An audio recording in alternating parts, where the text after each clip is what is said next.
Welcome into the betPARX pregame show presented by Lehocky. We're right here from Parx Casino, just 20 minutes north of Center City, Philadelphia. Marc Farzetta, Seth Joyner, and Derrick Gunn along for this incredible ride all the way here to the NFC Championship game. One win away from another Super Bowl appearance for Jaylen Hurts, Nick Sirianni, and now featuring Saquon Barkley behind this incredible Eagles offensive line. But unfortunately, big story going into today's pregame is Cam Jurgens will not be the Eagles starting center. That's what we have learned recently. However, not listed, Derrick Gunn, on the Eagles inactive sheet. So what does this mean? We know he's not starting, or is he?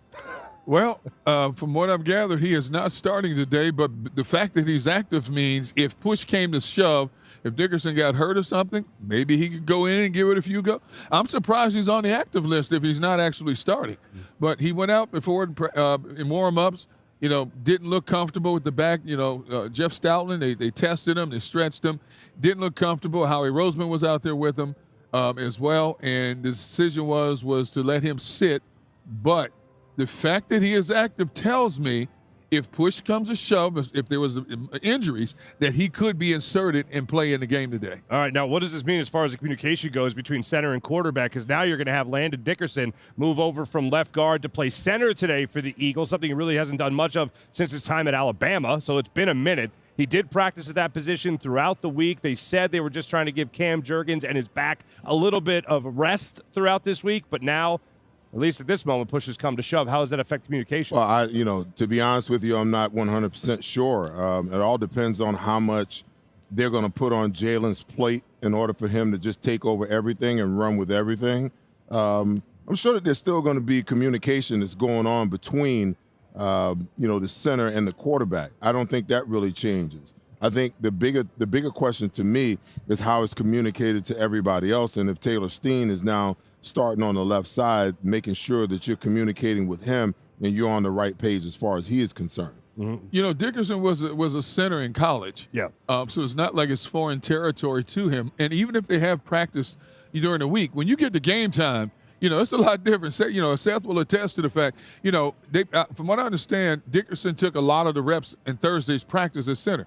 But when you got these, you look at the way Green Bay and the Rams schemed the Eagles defensively, they had a lot of stunts, a lot of twists and turns that you don't see just lining up against your own teammates practicing. So it's going to take some time. Plus, you know, the line calls are going to be a little bit different. Basically, you have two people, one playing a different position and a new one being inserted at left guard. So you wonder how it's going to affect the continuity and the chemistry.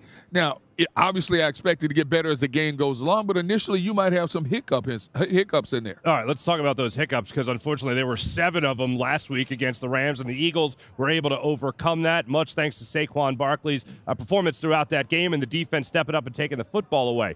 But 7 sacks for notably the best offensive line in football is a bit of a problem, whether you want to factor in the snow or not. Well, you got to factor in, obviously, Jaylen Hurts not being absolutely sharp throughout the entire game, deciding to take sacks as opposed to throw the football away.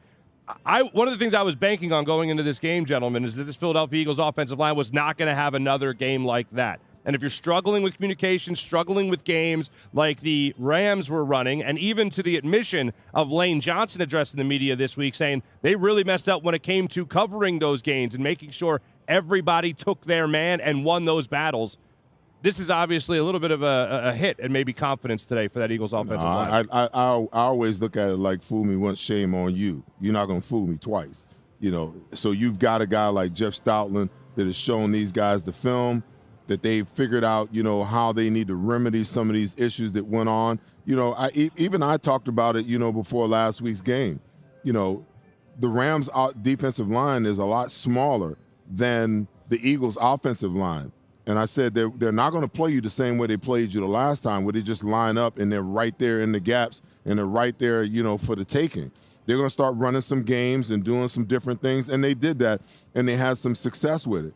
I think that the conditions had a lot to do with it. I think, you know, Jaylen trying to ensure that he didn't turn the ball over like the Rams did on 2 different occasions had something to do with it. In his mind, sometimes it's better to just eat the ball and take the sack rather than trying to throw it away and fumbling the ball or throwing an interception. So safety over, you know, trying to protect for the yards. That's not to defend him in any way, but I mean, you could just see, you know, on 2 of those sacks, he reared up like he was going to try to throw it away, and then at the last second thought better of it and just ate it.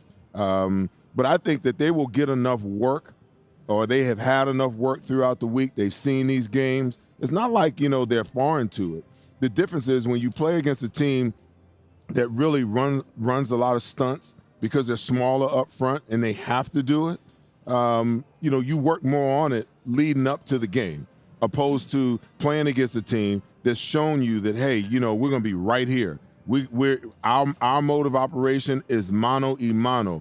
My guy is going to beat your guy, you know. But when you're playing against a team where the big guy is definitely going to beat the little guy up, then you got to start, you know, doing some different things. You got to slant your lines and run situations sometime and trying to anticipate where they're running the ball. You got to run some stunts on pass plays, on obvious pass plays to try to get pressure because this offensive line is just that good. And I would expect to see the Washington Commanders, you know, implement some of that today. They're not a team that really likes to do a lot of that stuff, but if it worked for the Rams last week and it caused so much confusion, you can almost bet your last dollar that you're going to see some of it, especially, you know, with a backup guard on the left side and the left guard now playing center. All right, now you don't think that Dan Quinn has studied inside and out how Green Bay and the Rams schemed? I mean, if you think about it, look at both of those games. Green Bay and the Rams did a pretty good job of containing Saquon. He got 2 big runs that accumulated all those yards that were game-changing situations. Now, Dan Quinn is known for his defensive schemes. You look at Washington. Washington is not a high-volume sack team. They had 43 sacks on the regular season, 2 more than the Eagles did. But in 2 playoffs games, they've only had 3 quarterback sacks. Now, when you look at that Rams situation, they were coming off a 9-sack performance the week before and somehow got to eat Jaylen Hurts for 7 in this game last Sunday. So I guarantee you Dan Quinn and his staff have studied what they were doing inside and out. And with Jerron Payne out today, that's a big loss to Washington up front. But they still have enough beef up there, as Seth was talking about. Washington's defensive line is bigger than the Rams, okay? So they can be stout, even though they were one of the worst run defenses in the National Football League, and Detroit torched them for 201 yards. Washington is – the last time they played the Eagles, Saquon got all of his yards in the first half. He only had 60-something yards rushing in the second half. So it's going to be interesting to see point counterpoint in terms of how the Eagles' offensive line, a restructured offensive line, blocks, and how this Washington defensive front, which now has a third look at the Eagles, will try to defend Saquon and, of course, Jaylen Hurts, depending on what that knee is like. You know, the thing that worries me the most about the offensive line and having Landon Dickerson move back to center is a lot of those plays where they like to pull Cam Jurgens and try to get him out on screens and things like that. That's, you know, you're losing some athleticism and some speed as far as, you know, with this switch. You know, can he get out there now? You know, when they get in their even front and they decide they want to pull, you know, the center out and block back, you know, will that work? You know, can you get him out there? Can you get him out there fast enough and get him in front? And is he athletic enough at the point of contact to be able to do what Cam Jurgens was able to do? So that might change some of the things play calling wise, you know, that you would normally see the Eagles do that they might not be so inclined to do with Dickerson at center today. All right, so it looks like he is not going to be starting for the Eagles today. Again, he is active, so if push comes to shove, they might put him in there. Who knows? Maybe they start him and then say, all right, let's see if he can do it, and if he can't, then they'll pull him. So we'll see how it plays out today for the Eagles and Cam Jurgens. Now, the other injury news, of course, is Jaylen Hurts. Looked like he got his knee and his ankle twisted up pretty well there against the Rams, unfortunately, in the divisional round a week ago in that snow game. He said throughout the week that things are progressing. He thinks he will be in a knee brace today. Seth, what do you know about Jaylen Hurts when it comes to the injury, and will he be limited at all today against the Commanders? Oh, listen, I don't think that it was as bad as, you know, we all believed that it was. I mean, I think if it was, then they would have been a lot more precautionary, kind of like how they were with Quinyon Mitchell last week. I'm pretty sure Quinyon, you know, comes out early in the week and says, hey, you know, I'm good to go, no limitations. If that was the case, you know, then one would think, why did they take him out of the game last week? Same thing with Jaylen, but Jaylen wasn't coming out of that game, you know, and you could see he was limited. You know, his movement was limited, not only because of the knee, but because of the field conditions. So I kind of get the sense that, you know, if he says that he's 100% and he's okay, and no one's 100%. You know, he probably wasn't 100% before he got nicked last week. But you don't really need for him to be 100%. You need for him to be the threat in the running game, that he can still pull it and still get you 5 to 10 yards to make the defense play honestly. You need him to, you know, be able to step up in the pocket and push off of, you know, that, you know, step into that throw that he needs to make. And if he can do that, he's fine. I think that all week long we made, you know, a bigger deal of it than it really is. You know, he's going to do what he's able to do. They're going to call plays based upon how he looked in practice. And, you know, from all indications, hey, you know, starting on Thursday, man, he looks great out here, Lane Johnson. He's firing the ball around, he's running around. Now, you could look and see that there was a little bit of something going on, but anytime you have a brace on your knee, you know, I've been there before. I played with a brace. Listen, you're going to be slower. You're not going to be as explosive. That leg, the quad, and the hamstring is going to fatigue a lot faster than it normally would. Comes with the territory. You just got to push through it. It's time to get to the Super Bowl. And with that being said, whatever's ailing you, you just got to man up and push through it. Gunnar, what have you heard about Jaylen Hurts as far as how close to 100% he is going into today? Well, not 100%, but good enough to be out there in the football field today and do what he's expected to do. When you look at a knee brace situation, it's to protect him basically so the knee doesn't bend in an awkward situation. But it is a little bit cumbersome, so I want to see how it affects his overall mobility, his ability to evade pursuers, and his ability to run outside of the pocket as well. it's going to be interesting to see. Quarterbacks will tell you it is a burden at times, and it does slow you down a bit. For Jaylen, to what degree will it slow him down? Now, if Washington picks up on something, especially if we're watching in a green room and we notice that Jaylen, from what we've seen all season long when he's had certain opportunities and sees certain lanes, takes off and runs.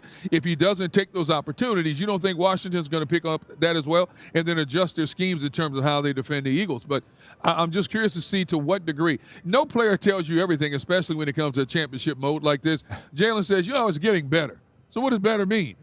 We don't know. Only people that know are the ones inside that building who work on his body parts. So we'll know come game time in terms of what he meant by it's getting better. Yeah, got to have that gamesmanship, of course. When we return, how about some trash talk coming from the Commanders? Not even the locker room, gentlemen. The coach's podium. We'll get to that coming up in this next segment. Also, we'll go behind enemy lines even further and tell you who we're going to be focusing in on in this NFC Championship game against the Commanders. That's when we return to the betPARX pregame show presented by Lehocky. And here is our incredible location, Parx Casino in Bensalem, just 20 minutes north of Center City, Philadelphia. It's happening again. Those missed tackles are starting to stack up. Your friends pleading with players who can't hear them, sweating it out week after week. But not you. Why? Because whether they score or not, there's always another way to win on the betPARX app. New casino users score up to $1,000 bonus back in their first 24 hours. At Lehocky Giordano, we understand the impact an injury can have on your life. Our experienced attorneys have recovered billions of dollars for our clients, and we know we can do the same for you. One conversation is all it takes to help you and your family get back on track. If you've been injured at work, give Lehocky a call. Sell your car to us, no hassle, no fuss.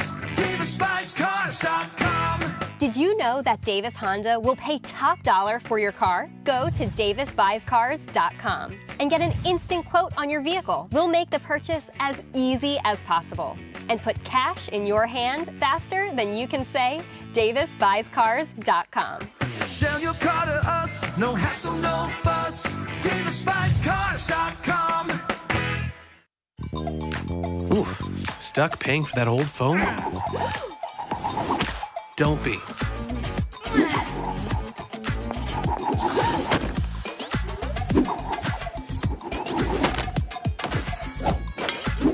At Verizon, we'll pay off your phone, and you'll get iPhone 16 with Apple Intelligence on us. Now with Genmoji. That's a value of up to $1,600. Only on Verizon. This upcoming segment is brought to you by betPARX.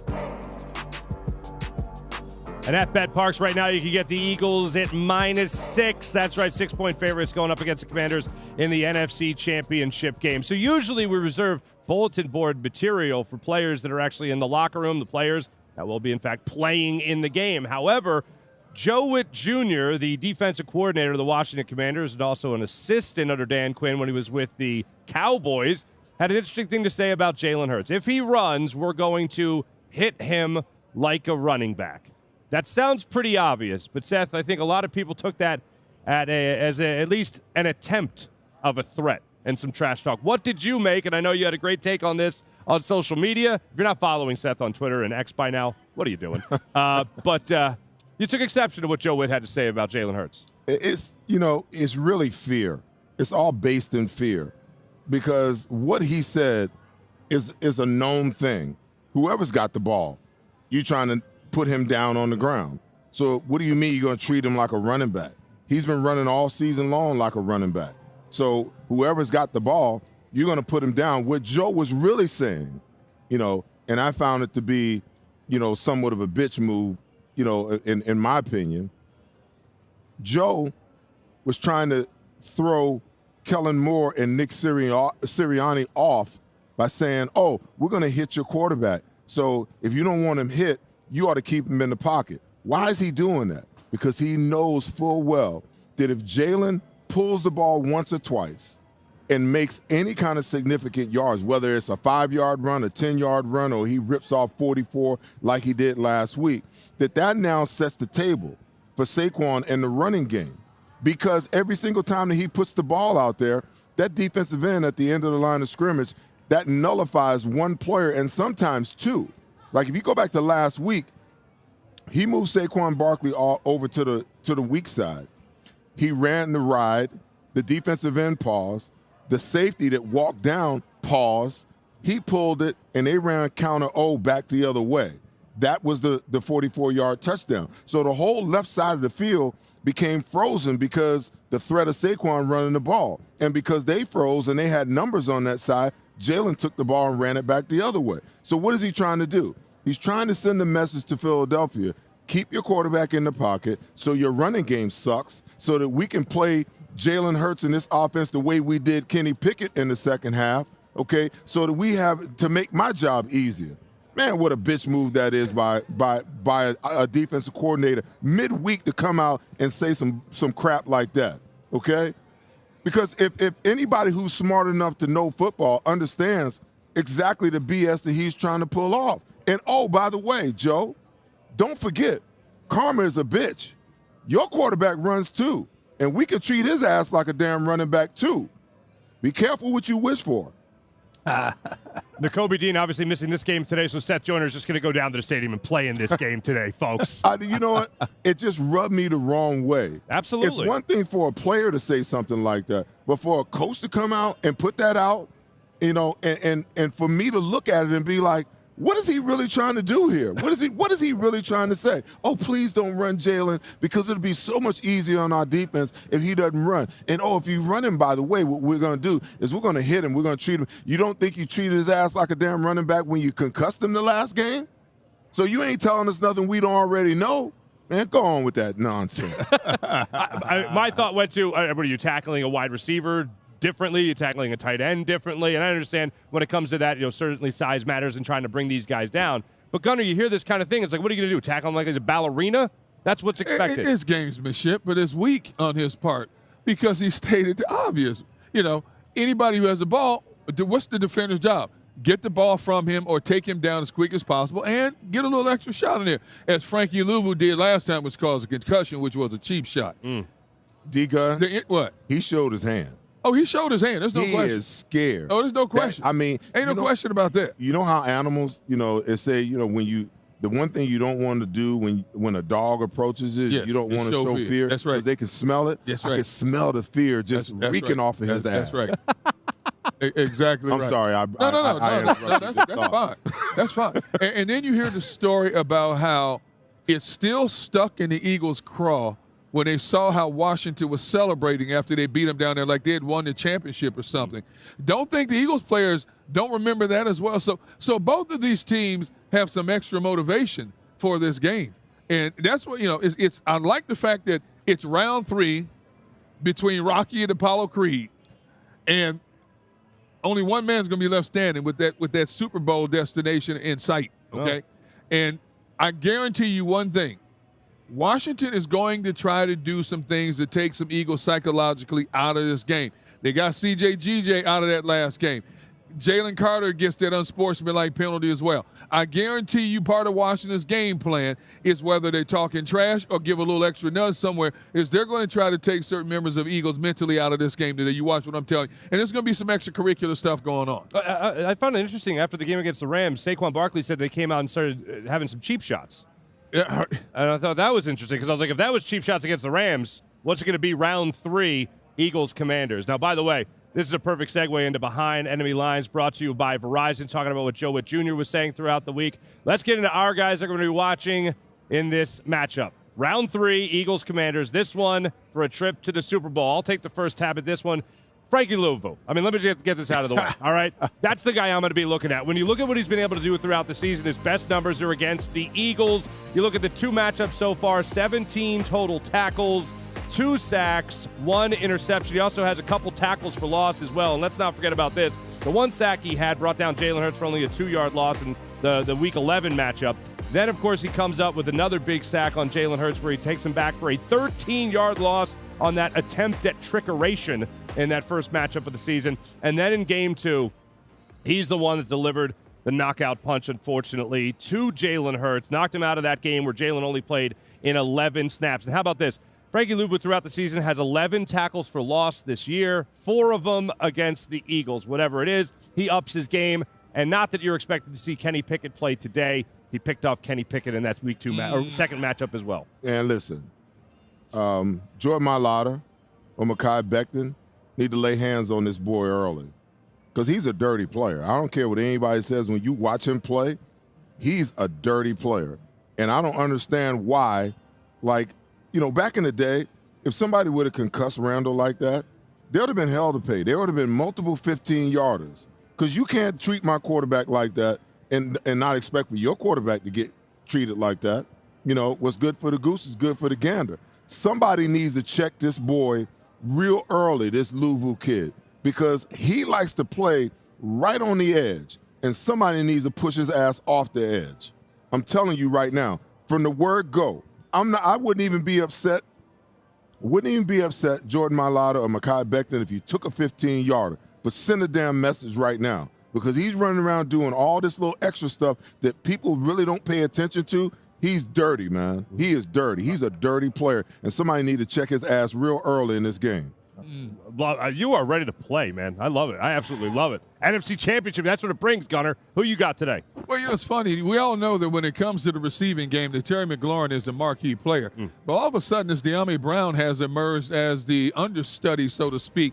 You look at his regular season numbers, he was 6th in reception in the regular season, 6th in receiving yards. He only averaged 10.3 yards per catch, had 1 touchdown catch, and 218 of his yards of the 300-something yards, 308 yards were yak yards, so he's good after the game. All of a sudden in the postseason, he's become a primary target. He has 11 receptions in 2 postseason games, which is tied for McLaurin for first on the team. 187 receiving yards, that's first. All of a sudden, he's now averaging 17 yards per catch as well. 1 touchdown, and by the way, he has 5 catches of 20-plus yards. 13 targets, 11 receptions. The bottom line is when the ball comes his way, he don't drop much. He's not a big guy, 6 foot, 195, but he is very crafty and he has deceptive speed. Keep an eye on De'Ami Brown because, everybody's going to focus on Terry McLaurin, but this kid has emerged in the playoffs. He's about to make some money for himself down the road. Yeah, he certainly emerged as the season has gone on to be a great target for Jaden Daniels. And speaking of Jaden Daniels, Seth, who are you looking at?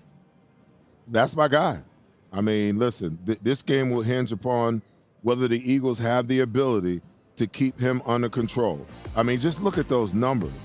For a rookie, under 10, interceptions in your first year and 25 passing touchdowns. As this kid goes, so goes, this Washington Commanders team. The difference between the Philadelphia Eagles and the Washington Commanders is that they have one superstar at quarterback, and he's playing at that level right now. The Philadelphia Eagles have a team, and in order to win a NFC Championship, in order to win a Super Bowl, you have to be constructed as a full unit, because if they can figure out a way to keep the run under control against Washington today, and then figure out under controlled circumstances how to rush him and keep him in the pocket, okay? They've sacked him 4 times in 2 games, okay? Keep him in the pocket, make him operate from the pocket. And a lot of people will say, well, he's just as dangerous from the pocket as he is outside the pocket. Yeah, you're right. But guess what? The coverage and the pass rush go hand in hand. So I don't want to see Vic Fangio playing quarters coverage the majority of the day with our cornerbacks 7 to 8 yards off the ball. Let's get up and challenge these wide receivers, even in zone coverage at the line of scrimmage, okay? Throw off the timing. Make him come off his first read and go to his second read, because anytime you take him off his first read, a little bit of hysteria, a little bit of panic sets in with this kid. But if you let him throw on rhythm and on time, because you're not jamming the wide receivers and all the routes are hitting on time across the board, he understands based on coverages where he needs to go with the ball, and he can get it there accurately and in a hurry. So he's the key to this game. You get him under control, this is a cakewalk. You know, I said early in the week there's not a snowball's chance in hell on WIP that they come into to the link and win this game, and everybody lost their damn mind. Listen, I may have stood on that prediction with 1 foot, but I doubled down with 2 feet today. Not a snowball's chance in hell they come into our house today, and we've got a full team, and all they got is a quarterback, and they walk out of here NFC champions. I ain't buying it. All right. I ain't buying it. And guess what? Y'all know where to find me. If it happens the other way, y'all know where to find me. And even if it doesn't happen the other way, y'all still know where to find me. Don't get cotton mouth. Don't act like Casper the Ghost when the Eagles win today and act like you didn't say what you said. Own it. Keep that same energy like a lot of y'all say. Come see me. And no question that Jaden Daniels has had a phenomenal season. Some are saying he's had the greatest season ever as a rookie quarterback. You know, so at some point, I want to talk about that. I mean, it's a phenomenal season, but I want to compare his rookie season to some other great quarterbacks who've had rookie campaigns as well. I want to tee you up for that, and then in the next segment, just one thing I want to add to your knowledge there of Jaden Daniels. And I know we all know how well he has performed late in games. I mean, 5 comebacks on the season at least, and 1 against the Eagles, unfortunately, and another garbage time touchdown in Week 11. But Jaden Daniels in the fourth quarter has a 113 passer rating, has a 71% completion percentage. This guy just won't go away. So get in that fourth quarter and be in control. I'm sorry, go ahead. Go ahead. I will say this. You know, what's phenomenal about this young man leading this offense is 2 playoff games, 94%. Think about this. 94% of their offensive possessions, he has put them in scoring position, whether it's a touchdown. They've only punted 1 time in 2 playoff games. That's unheard of. So 94% of the time, he has put this offense in a scoring position. The young man is not a rookie. He's special. They're phenomenal rookie campaigns, and then there's this kid here. You know, guys like him come along once every so many years. You know, there's been other outstanding rookie performances, which we will get to eventually. But what he's done this season, for a guy who's as slight a build as he is, and as much as he runs, he set a rookie record for rushing yards for a quarterback with almost 900 yards, but yet he's played all 19 of their games. The kid hasn't missed a beat. It's just amazing what he's done. I'm impressed this year. You want to impress me. You really want to impress me. Do it again. I just get sick and tired of us, trying to crown these guys, these young players that come in, they have one great year, and we want to talk about how great they're going to be. Prove it to me again, okay? To your point, Mark, about the fourth quarter, what I would like for you to do for the next segment is to go back and tell me, were the Commanders leading in the fourth quarter or were they behind in the fourth quarter? Because that has a lot to do with how you play defense. If you're trying to protect and you're giving them the ability to get down the field like we did in Week 16, thinking that we got the game won, guess what? His completion percentage is going to be up. His numbers are going to be up. Everything is going to be up. Because once these coaches, and I don't understand it, it happened to us last week. Saquon rips off a 78-yard touchdown, okay? We come back the next series, and the score is 15-28.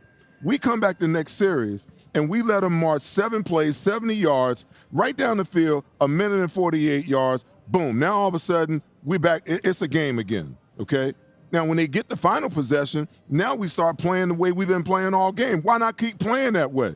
Why not give them the opportunity to get in that position again? But team after team after team, they do the same exact thing. You get a lead on them. Now you put them in position in the fourth quarter where even if you got a 2-touchdown lead, that's not enough with 10-plus minutes left. Because all it takes is 1 or 2 stops by your defense, and you give this guy the ball, and now you're playing prevent passive defense. He's going to shred you. He's going to shred you. So that's what I would like to know. How many of those games where he's off the charts in the fourth quarter are they actually leading in those games opposed to being down and playing against more prevent defense than traditional type defense? I can give you a small sample size answer. Washington's won 7 games in a row. 5 of those games they've won by 6 points or less. 4 of those games they've won in come from behind fashion. Thank you. That's what. Thank you. And ask and I deliver. The trailing 4 minutes ago in the game, we'll go through those numbers. They do go on point with that. But bottom line, a rookie quarterback is delivering for the Washington Commanders. Exactly. That's the bottom line. Coming from behind, winning as consistently as he has, tells me he knows how to get the young man reads defenses better than a lot of rookies. The young man finds a way to get his team down the field and get them in position to win games. That's why Washington's here. It's because of what he's been able to do. I'm not trying to minimize him in the least little bit. What he's done has been historic. But I just feel like, when you've controlled him for a quarter and 2 minutes or 3 minutes, right, and you're leading the game, why not continue to control him the same way you've been controlling him? Why put him in a position where he can now make it a game because you chose to be passive? That's my only gripe with, this whole fourth quarter thing and his ability to come back. You give him a chance to come back because what you've been doing all game long has worked. And all they need, like I said, is a play from the defense, a turnover by the defense, a play by the special team, and all of a sudden we got a game. And now the pressure and the tension tightens just that much more. Where if you just keep doing what you've been doing all game, if they didn't have a remedy for it before, what makes you think they have a remedy for it now? And then when you turn around and you let momentum shift, now you got a problem, D-Gun. No, I agree. I agree 100%.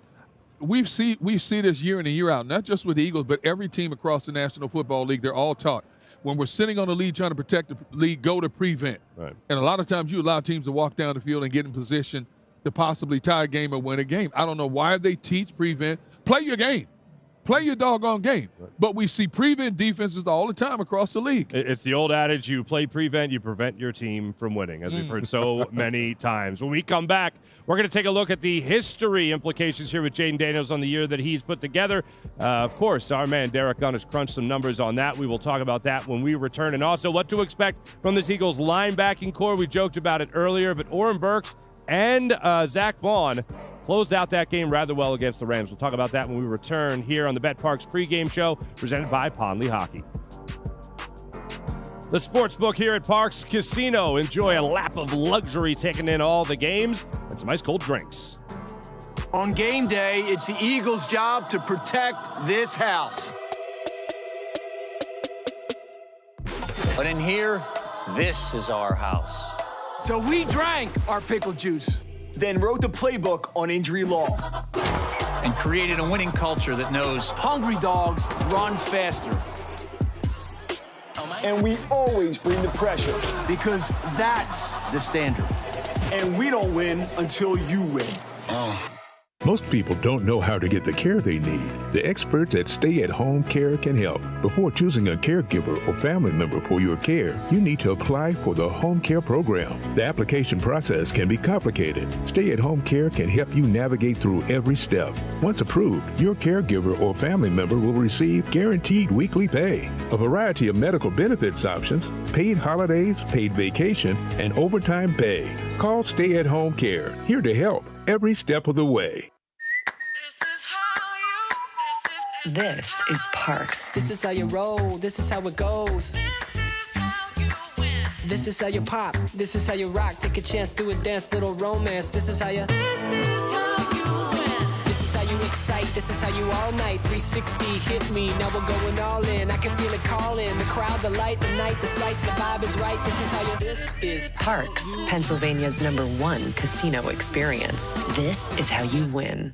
Since 1893, Weber Display and Packaging has been Pennsylvania's leading manufacturer of corrugated packaging and displays.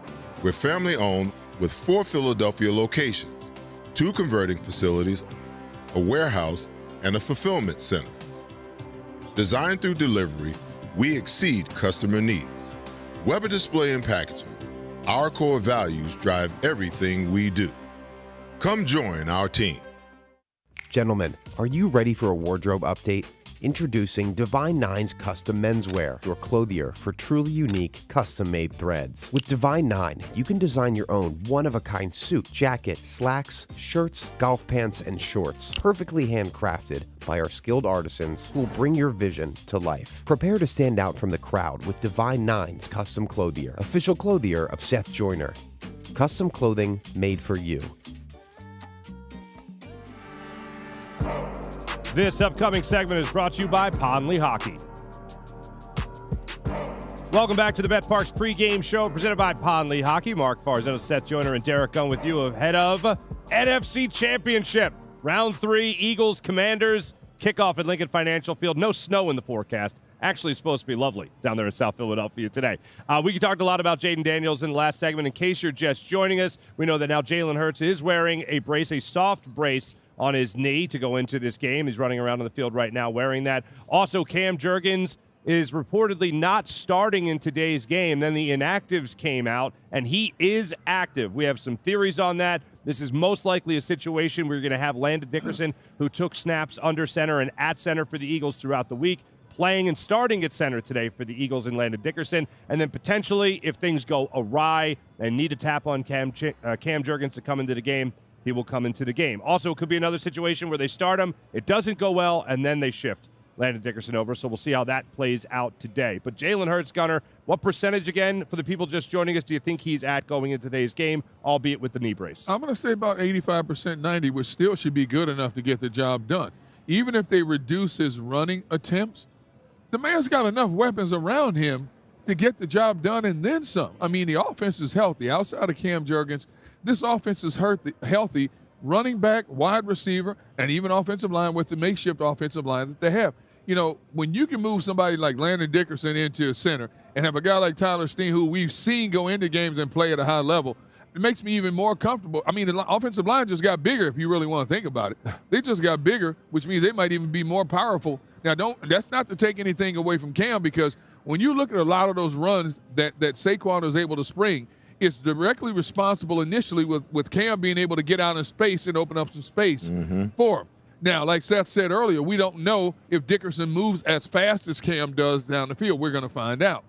But I feel really good about this. Even if Jaylen does not have the ability to run the ball 5, 6, 7 times a game, he should still be able to get the job done if he gets the ball out of his hands on time. All right, Seth, you asked a question about Jaden Daniels late in games before we went to break.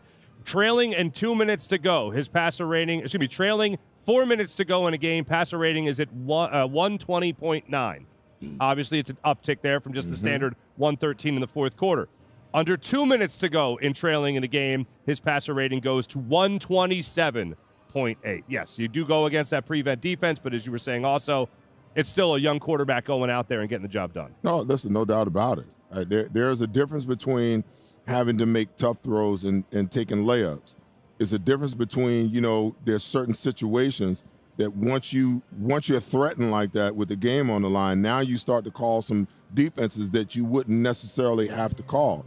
So if he catches you in man coverage and you don't have a spy fast enough to keep up with him, or you don't implement a spy, then he hurts you with his legs and he hurts you with his arms. So now you're kind of in a catch-22. You don't want to blitz him because you're afraid he'll torch you. You don't want to play a whole lot of man, but at some point in time, you got to mix it up and play some man because they're good enough to just sit. You got Zach Ertz sitting down in zones. You got, Diami sitting down on crossers. So at some point in time, now you're forced to play man-to-man. And when you're forced to play man-to-man and your coverage is good and your rush is off, now all of a sudden he's taking off and running, whether it's single high or two high safety and man, they're 20, 30 yards downfield trying to be over top of everything, not to give up anything explosive. So by the time they react, he's already ran 15, 20 yards down the field. All right. Gunner, you told me before the show, you crunched some numbers. Yeah. When it came to Jaden Daniels. I love the things you're hearing. I mean, just as a football player, you respect it. Obviously, you don't want him to play well today. Right. But listening to Vic Fangio, I've never heard this quote before. Yeah, he's young and inexperienced on his birth certificate. But when he plays football, he's a seasoned veteran. Yes. So Fangio said that earlier in the week. Of course, even Zach Ertz, former Eagle, now tight end, that's doing a hell of a job so far for the Commanders, especially in the second half of the season, said this guy hasn't been a rookie since week 2. When you look at his rookie numbers, though, they compare and stack up to some greats. Yeah, it's funny. All week long, a lot of the national pundits are saying that this is the greatest rookie performance ever by a rookie quarterback in the National Football League. And I said, well, you know what? It's numbers that will be talked about for years to come. But when you talk about some of the greatest rookie performances, you think about Ben Roethlisberger. He went 13-1 as a rookie. Now, granted, he played on a phenomenal Steelers team at that particular time. But, his numbers were 21 touchdowns, 11 interceptions. He had a 98.1 rating. You don't want to hear this because it's a Dallas Cowboy. Oh, boy. But Dak Prescott had one of the greatest rookies campaigns of all time, completing 68% of his passes, 23 touchdowns, only 4 interceptions, and a rating of 104.9. I mean, that's phenomenal numbers right there. Robert Griffin Jr. had a phenomenal rookie season. 20 touchdowns, 5 interceptions, 102.4 passer rating as well. His team went 9-6 when he was under the helm center there. Russell Wilson, 64%, 26 touchdowns, 10 interceptions, 100 rating. Dan Marino, one of the greatest of all time, never came close to those numbers, but he's a Hall of Famer.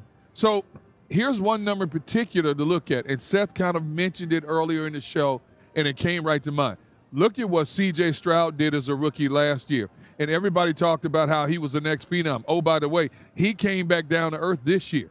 See, once teams have enough tape on you in any position, they're going to make adjustments on you, just as teams have done with Jaylen Hurts last year and this year. So it's going to happen. Like Seth said, let me see what you do in years 2, 3, and 4, which will help me determine just how good you are. But there's no question about it. What Jaden Daniels has done this season has been phenomenal. Carson Wentz. Anyway, so. No, you didn't.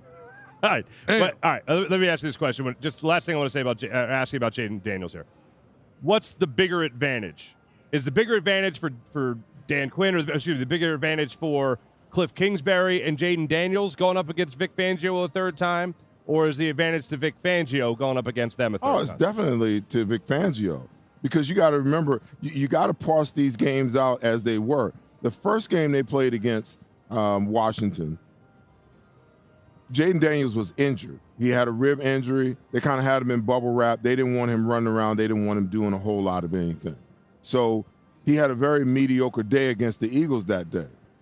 By the time you get to week 11, now he's fully healed. He's running all over the place. And the Eagles, because of him being injured in the first game, they never really got the full experience of what Jaylen Daniels was. And I think when things started getting helter-skelter and he started running around, I don't think they really understood how fast, how sudden, how elusive, he really was. And I think it caught him by surprise. So now that the players have experienced it, because I'm telling you right now, you can watch a guy on film all you want to. What you see on film and what you experience in real time is two different things, okay? I mean, I played against Bo Jackson, and Bo looked fast on film.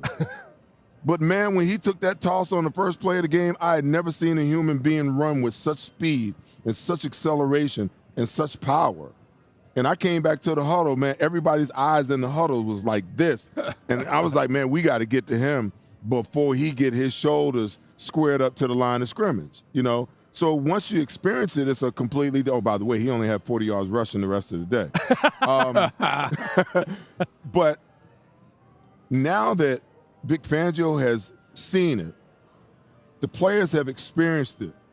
You can't tell me that a 40-year vet at defensive coordinator is not going to come up with a way to keep that guy under control. Now, he's not going to be able to do it all day. He's going to get a player here, a play here, or a play there where he's going to be able to, break the pocket and make something substantial happen. But what you want to do is you want to minimize that. You want to minimize it as much as you can. And I got a lot of faith in Vic Fangio. Listen, when you take all these young players and you take a defense that ranked 31st at the end of last year, and by the time you get to the end of this year, they rank number 1. Come on, man. Come on, that man know what the hell he's doing. Right. I do want to ask you this before we get the break here, and it does have to do with guys who will be helping Fangio's scheme here. That's the linebacking core for the Philadelphia Eagles. Nakobe Dean was playing close to a Pro Bowl level. Maybe some people think he was snubbed. Zach Bond now up for Defensive Player of the Year. Wow. Then all of a sudden, Oren Burks thrown into the mix after Nakobe Dean goes down and doesn't play here against the Rams last week. When you look at this linebacking core, though, to me, in the second half, they started to really put it together. What are your expectations for them today against this offense? Listen, I expect for them to continue to grow. I mean, listen, Zach Bond is what he is. He's a playmaker. He's going to make a play today to help determine the outcome of this football game. Oren Burks is a guy that filled in San Francisco, and I was really excited when we brought him over here. I was really shocked that he didn't have more of an impact as to who was going to be starting and who wasn't. But the first game he had to come in for Nakobe, he didn't look all that sure. And I said with another week of practice and him understanding, in game speed also, I felt like he would take it to another level. And he did last week. He played a lot better last week. I expect for him to take it to another level this week with this game being as important as it is. And it's not like we're playing a guy who's a rookie. It's not like we're playing a guy who don't know what it is to start. He's been in this situation before. He's just got to make sure that he's got all his I's crossed, his T's, all his I's dotted, his T's crossed, and be on his P's and Q's and just go ahead and relax and play. Just let yourself go. Because if the hay ain't in the barn by now, guess what? It's going to be a cold, hungry winter. When we come back, there was some high praise for Jalen Carter this week, and a lot of it had to do actually with a former Eagle. No, not Jerome Brown, but we'll talk about that when we return. And then it is prediction time, gentlemen. Ahead once again of the NFC Championship game against the Washington Commanders. That's when we return here on the betPARX pregame show presented by Lehocky. The 360 Lounge here at Parx Casino. Great entertainment, fantastic music, great comedic performances as well. You can take it in right there at the 360 Lounge. Oof, stuck paying for that old phone? Don't be.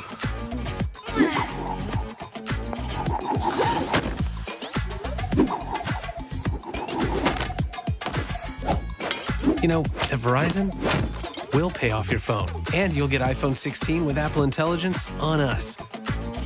Now with Genmoji. That's a value of up to $1,600. Only on Verizon. At Revolution X, we know that fortunes are made in times of uncertainty. Are you selling your investment real estate? Are you interested in deferring your tax with a 1031 exchange? At RevX, we're experts in 1031 exchange planning and the use of passive real estate options using DSTs. Not in the midst of an exchange and want to invest in real estate but don't know where to start? Revolution X has institutional-grade real estate options for any size investor right now. Set up a consultation at RevXWealth.com. RevX, defer the tax, maximize the gain. Pride, passion, and persistence.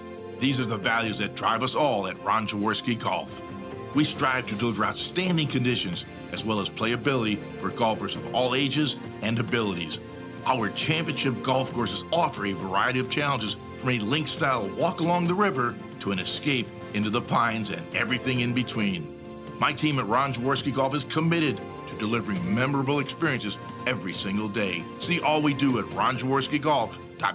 Most people don't know how to get the care they need. The experts at Stay at Home Care can help. Before choosing a caregiver or family member for your care, you need to apply for the home care program. The application process can be complicated. Stay at Home Care can help you navigate through every step. Once approved, your caregiver or family member will receive guaranteed weekly pay, a variety of medical benefits options, paid holidays, paid vacation, and overtime pay. Call Stay at Home Care, here to help every step of the way.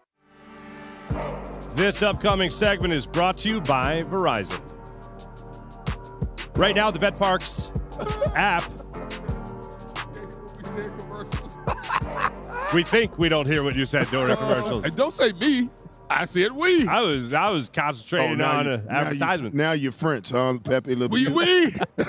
I ain't going down by myself. Get involved in today's parlay of the betPARX app, ladies and gentlemen. You can take the Eagles on the money. Actually, you don't even have to. You should anyway, just for the heck of it. But Commanders, Eagles today. Eagles going off at 6-point favorites. That's the spread. Over/under at 46.5 for total points. Jaylen Hurts over 1.5 passing touchdowns. You want to live dangerously? That's how you can live dangerously. $10 bet wins you $47.50. That's calling off right now, plus $4.75. That's what that's looking at. So, as Philadelphia Eagles fans and Philadelphia Eagles media and a former Philadelphia Eagle himself who played with this gentleman, we talk a lot about Jerome Brown and the comparisons between him and Jalen Carter. But how about this? Aaron Donald was talking to LaShawn McCoy earlier in the week, and he said Jalen Carter is a real one and hopes he's the guy that will carry the baton for dominant pass rushers, dominant defensive tackles, dominant defensive linemen in general. How about that praise when you hear that from Aaron Donald? Don't get any higher than that. I mean, he was the best of the best, one of the all-time greats. And if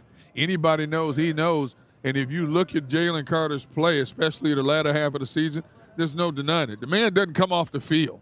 Mm-hmm. When you are a young player like that and you command double and sometimes triple team, that's the ultimate respect for a defensive lineman in the National Football League. And he still finds a way to be disruptive more times than not. the guy has a nonstop mode, as strong as a Brahma bull, and I can't wait to see what he does at this Washington line, because with Cosme out, Washington's best offensive lineman, they're going to have to try to do something. Man, you're going to put landmines around him, dig a trench or something to try to slow him up. And I don't even think that's good enough to stop Jalen Carter. No, he'll get around him. What did you make of it there, Well, Seth? at least you know where the double's going to come from. Yep. So that gives you as a coaching staff, great info and intel to figure out how you want to run your games and how you want to try to get that double off of, your premier player. I've always said that, if you're going to line them up in the three, which they do a lot, and he did something last week that really shocked me. He lined up, in a 2-eye on the guard, the inside eye of the guard, and on the snap of the ball, he jumped the center all the way to the opposite side A-gap. And then the center overreacted. And because he jumped the gap, the guard on that side was like, well, okay, I'll go back and, look for help in the other direction. Well, when the center overreached him, he just looped right back up under him and was in the backfield. I think that move was actually on the sack at the end of the game that pushed it to 4th and 11. Well, listen, man, kudos to this kid, not only for the way that he's played, but for the way he's gone about his business of getting in shape to be able to play as much football as he's played. Because when you got 600 pounds laying on you, 65% of the plays, man, that's not fun. I know I've seen guys just fold up the tent and be like, well, if you're going to double me, ain't nothing I can do, and they just stop playing. But this kid, he keeps fighting and fighting and fighting, and every once in a while he'll split a double team, and every once in a while, like that play I just described, he'll trick the offensive lineman, but they could really help him by putting him down in a 1. If you're going to put him in a 3, put the other tackle, inside shade of the center. Now the center can't afford to turn back and give him help. You got to help him some other way, and which will make it even that much more powerful. Walk the linebacker up and walk him out over the outside guard, the outside shoulder of the guard. He's going to drop into coverage anyway, but at least you draw him for a second. So now that tackle can beat the center in that A-gap, and there's not a snowball's chance in hell that they can turn back and help on the backside with Jalen Carter, and you create the one-on-ones that he's going to dominate and win a lot of the time. Gentlemen, it is that time. Actually, real quick before we get to our predictions for this game and also our prediction for mid-Penn Bank player to bank on for this one, according to Jeff McClain of Inquirer.com, Landon Dickerson starting at center at warm-ups today. Tyler Steen was at left guard. Cam Jurgens still hampered by the back injury. We'll see how that continues to play out. But during practice today, or during practice throughout the week, Landon Dickerson and Tyler Steen were that combo through most of last week. So we'll see how today plays out. First mid-Penn Bank player to bank on, Gunner. Who's the guy you're going to be looking at today for the Eagles that will lead them to victory? Wow, to lead them to victory. Who are you banking on? Man, I got to go with Saquon. He has ripped up this Washington defense for like 296 yards in 2 games. I know Washington's going to try to stop him as Green Bay did, as the Rams did. They're going to have some success against Saquon, but just like he did against the Packers and the Rams, the horse is going to break out of the corral eventually. And in this case, he only needs 1 or 2 big runs to separate the Eagles from the Washington Commanders. So it's an obvious choice, but it's a consistent choice because he's been that dude all season long. So I've got to go with Saquon. Look at you, just taking that low-hanging fruit. I'm hungry, man. I'm hungry. Seth Joyner, who you taking today? Believe it or not, I'm going with Jaylen Hurts today. I've been in that situation before, injured, sick. I've seen players in that situation before. Players under those circumstances can be very, very dangerous because everybody expects that there's a certain level that you can't play to because you're injured or because you're sick. But what I can tell you is that, from experience, that there have been times when I've been in that situation and I realized that, I'm not 100%. So my focus is, okay, what do I got to do to get through this? How am I going to navigate that? And when that happens, your mind switches off from thinking about what you should be doing to just working on natural. When I talked about if the hay's not in the barn now, it's going to be a long, cold winter. What I mean is if you haven't done the preparation by now, you're not going to all of a sudden figure out what you need to do in this game today. Okay, so once the head's in the barn and the data's in the computer, what hampers a lot of players is they get caught up in paralyzed thinking. They're trying to think too much instead of just allowing their bodies to do what they've trained their bodies to do. And I just feel like today is going to be one of those days where Jaylen Hurts is just going to be so locked in and so zoned in because of this knee injury and everybody's expectation that he can't be 100%, that he's going to light it up today. I love it. One thing that's always fascinated me as long as I've covered this game is when you talk about players who go into games with injuries, adrenaline heals the body quicker than anything else. Yeah. There's something about adrenaline rush that heals the body and blocks out whatever ails you as you're preparing to play that game. I'm assuming that will be the case with Jaylen Hurts today. Yeah, I got to go with you guys. I mean, Saquon's great. Jaylen Hurts is great. I'm really split between two guys here. Zach Bond is a guy that I think has to step. And not step. I thought you were going to say Jake Elliott. Hey, listen, when Jake needs to make a kick, Jake makes the kick. Man, I ain't put my money on Jake. Y'all leave my kicker alone. I am not putting my money on Jake considering what he's done. Money when he needs to make it happen. No. 44 yards in adverse conditions last week. Bam, right down the middle. He has a kick 23 yards. 23 yards, 37 yards. When the team needed it, bam, right down the middle. That man I don't want to hear it. 2 extra points. I don't want to hear it. He is 1 for 7 for kicks outside of 50 yards. He is 28 or 36 on the season.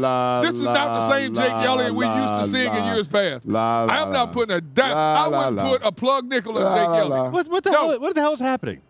It's game time, baby, when we hungry. We're hungry. I don't want to hear it. I'm not. I wasn't ripping him. I don't want to I didn't even say I was talking about Zach Bond. I don't want to hear D Guns. I don't want to hear D Guns negativity about my. You're right. Neither do I. About my kicker. Not on the day that's all so I important. stated was facts, man. Good. It's not negativity, it's facts. Hey, I stated facts too. When he needs to make a kick, he makes the kick. And when he Does needs he to make not? extra points, he missed them. Does he not? Did he miss extra points? Did he make the kick when the game was on the line? Yes. That's all I care about. Okay. That's all I care about. He'll figure that other stuff out. Is Derrick rooting for the Commanders? No, man. I'm just stating facts. I ain't rooting for no game Commanders. Get him, chat room. Yeah, oh, yeah, you like the pressure off you right now. Hey, man, I don't care, man. You know where I'm coming from. Yes. Who did you pick as your player of the game? I was going to say A.J. Brown, but okay. Who did he pick? Did he pick anybody? He picked the Saquon Barkley. What's wrong with you, man? Yeah. You been sleeping? Yeah. Yes, And I then was somehow, first. Jay, we're talking about the kicker all of a sudden. But no, I'm going to go with A.J. Brown. Pissed that he had to drop that ball in the snow. He was. He said no excuses, but 99 times out of 100, I catch that ball and that damn snow. He just happened to throw that in there. All right, that's our predictions for Mid-Penn Bank. Player to bank on for this game. Scoring predict. We have one more thing we want to get to, but we also want to get into our score here as well. I'll take the first one here, 27-24. Eagles win this game. Jaden Daniels makes it a game in the fourth quarter, but the Eagles stay in control. Derrick Gunn, what you say? Teams that win the turnover battle are 7-0 in the playoffs this year. Both of these teams have not turned the ball over in the playoffs this year. They are both +6. 6 takeaways, no giveaways. Something's got to happen in the takeaway department today. I think the Eagles are going to generate it. With that said, I think the Eagles will win this game. It's going to be a nail-biter. But in the end, the Eagles will prevail 30-24. 30-24. Look at that. Seth Joyner? You know, earlier in the week on my TV show, I gave one prediction. And then, you know, as the week went on, don't get it twisted, my confidence in the Eagles did not wane. But maybe I was a little aggressive early in the week. You know, I had the Eagles winning 35-17. And then I adjusted this morning when I was doing a little bit of research and went down to 17-26. But just like I doubled down on there ain't no way in a snowball's chance in hell they coming in here winning this game, I think I'm going to double down on my score today. Eagles 35, Commanders 17. Oh, Nelly. Woo. Now, love it. No way, shape, or form do I think the Eagles are losing this game, but on our post-game show coming up right after this game, oh, by the way, shameless promotion, I will say this. If the Eagles somehow, some way lost this game, I have 2 reasons why they lost this game. I don't like you teasing a loss. Yeah. No, I'm just saying they're going to lose. I'm not saying it's a tease, but I'm just saying it's a tease if they lose. Get him, chat room. I'm just saying if they don't win this game, I'm going to say there's 1, possibly 2 reasons why they didn't get this W today. All right. On a serious note. You going to tell us now or you going to tell us after the fact? No, I'm going to tell you after the fact. No, that ain't. That's yes, it is.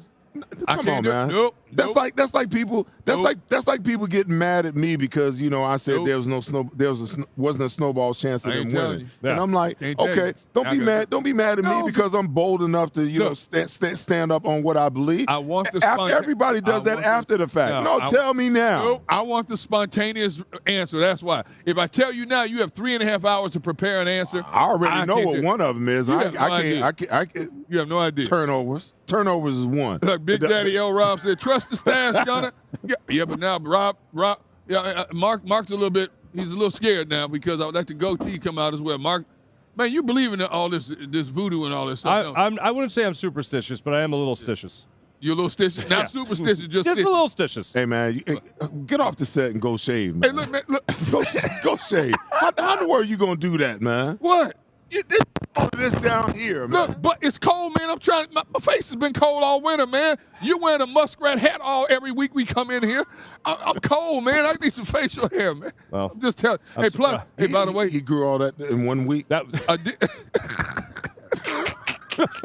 Hey, look, I will say this. This is the most important thing I need to say right now. What's that? We're 7 minutes into eating time before kickoff. Okay. All right, well, let's go. Let me. We got wings and burgers waiting. I got to go. I will say this. What? It needs to be acknowledged. Someone very special and close to Seth. Yes. This needs to be acknowledged in the pregame show. So I want to make sure that we do talk about this. It was a man Seth brought around. It was the only time I met the gentleman and just instantly really liked this guy. And Seth, you worked with Jim Solano for over 40 years, all the way back to your playing days, obviously. And unfortunately, he passed away. Yeah. This he was guy, your agent? This guy was my agent from 1988 on. But not only was he an agent, he was a great human being, better than a brother to me. Even all these years, after, I retired, he remained my agent, tax advisor, reviewed all of my contracts and whatnot. And there's a plethora of other players that he was agent to. He's an agent to Harold Jackson, former Eagle, Harold Carmichael, Mike Quick, John Spagnola, Terry Hogue, Andre Waters, Clyde Simmons. The list just goes on and on. And he wasn't just our agent. He was our friend.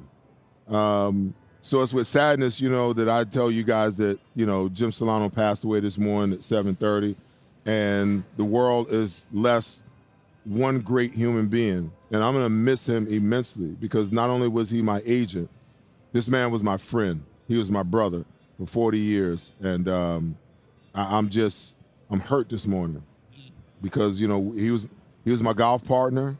We did a lot of things together, and I won't be able to, wrap my arms around his little short, stubby self and tell him I love him anymore. He came into one of our shows earlier in the season. I got to know him a little bit through the years. One of the nicest people you ever wanted to meet. The world today is at a deficit at its loss. So rest in peace, Jimmy. Rest in peace.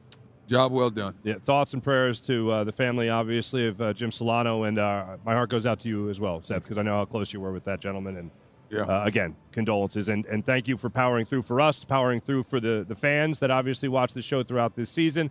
And we will be back with you guys for the Eagles postgame show today, right here from PARX Casino. It'll be the betPARX postgame show presented by Lehocky. Eagles Commanders NFC Championship about to get underway. Look forward to seeing you guys in post and talking about a trip to the Super Bowl.